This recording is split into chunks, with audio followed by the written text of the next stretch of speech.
Hello from Trend Signal for a review of the data and events of the week beginning the 1st of October, start of a new week, start of a new month, start of a new quarter. We start the week with Chinese holidays all week, in fact, so all the markets are shut. Hong Kong is also shut on Monday. Headlines on Monday morning, the US and Canada appear to have reached an agreement on NAFTA, although the talk is it's not going to be called NAFTA, but a rather catchy agreement called the US, Canada and Mexico trade pact or trade deal.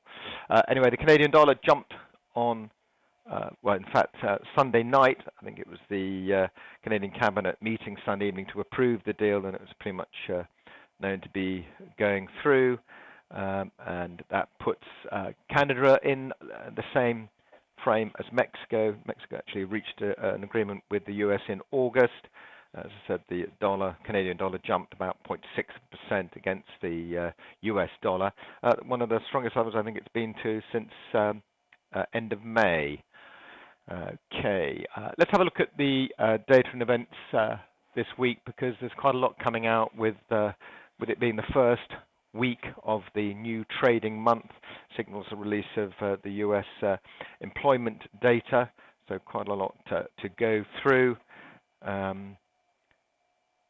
Conservative Party conference is an event or a happening that is not obviously signalled in this calendar here, but it will keep all of us on our toes. You never quite know what's going to come out. Certainly it has an effect on our sterling markets here in the UK, FTSE, gilts, and all the sterling cross pairs. Even Jeremy Hunt on Sunday, first day of the conference, seemed to be lurching towards the Brexit camp with a thinly veiled attack on the EU, bearing in mind he was a committed Remainer 2 years ago. So let's start with the data out. We are about to have the release of the UK manufacturing PMI data, 52.6. Keeping its head above water, but it's been steadily falling over the last couple of months. 52.8 last month, having fallen from around 54 from the previous month. Put that in stark contrast, looking at the US, they refer to it as the ISM manufacturing PMI, but that is out later on Monday at 3 p.m. 60.1, weaker than August number of 61.3, but just poles apart from the UK's relatively weak number. I'd say weak, but it's still above 50, which means the manufacturing sector is still expanding. Anything above 50 is positive, so you can see how positive the US number is at 60.1. Jay Powell, the chair of the Fed, speaks on Tuesday. He's speaking twice at an event in Washington. Any central bank governor head tends to cause ripples in the market, whatever they say, so the market will be on guard for that one. As I said, we have the Chinese bank holiday all week for Golden Week, so that's every day this week.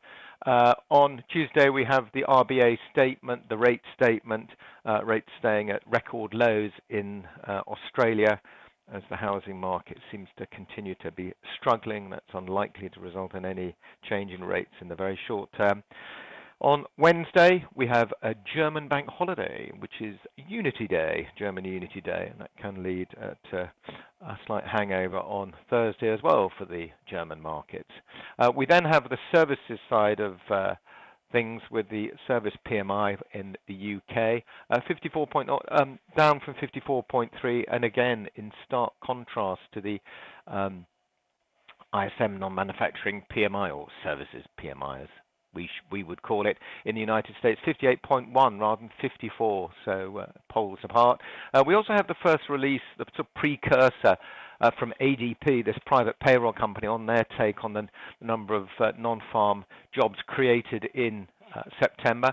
187,000 is their estimate, and that's something that sort of ties in with what we're expecting on Friday from the Bureau of Labor Statistics. We then have that second speech from Jay Powell on Wednesday in the evening for that same event. Thursday, a data-free day, or relatively free, a holiday in China, as I've discussed.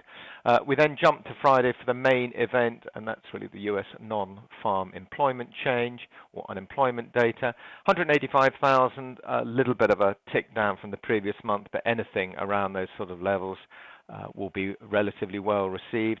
And the headline unemployment rate falling from 3.9 to 3.8% is what is expected. That's where it was in July, and that is the lowest level since 1969, or the lowest level since July this year, which was the lowest level since 1969. Average earnings of plus 0.3% could start to attract more attention if it does come in at plus 0.4 or even plus 0.5% with this very tight labour market. That would start to set the cat amongst the pigeons in the bond markets if that started to tick higher. So will all be of great interest to the markets when that data comes out 1:30 on Friday. That's it. Thank you very much for listening. All the best.